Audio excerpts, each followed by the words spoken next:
Hey, Mark Smith here with your moment of refuge.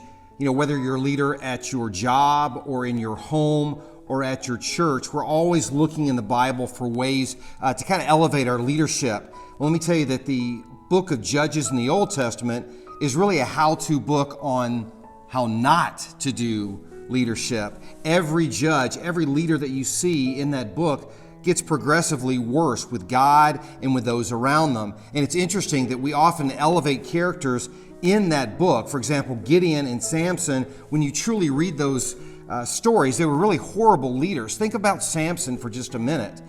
He was given leadership potential. He was given strength. He was given position and influence. And every time he seemed to throw that away until we see close to near the end of the story where he's blind and in prison.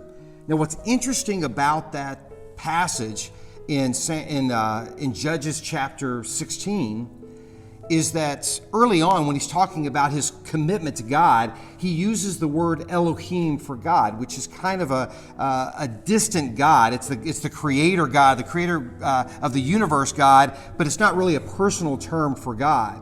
And so after he seriously has a bad fall, he's blinded, he's in prison. At the end of his life, when he's able to glorify God one more time and defeat his enemies, he calls out to God and he uses a different word for God this time. He uses the word Yahweh, which means a personal God or a Lord God.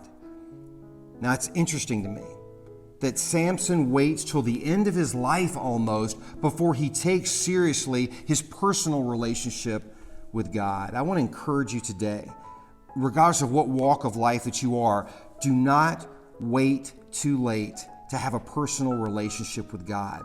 Jesus has opened up the way for that. There's no obstacle, there's no excuse out there that we can't develop and enjoy a personal relationship with God.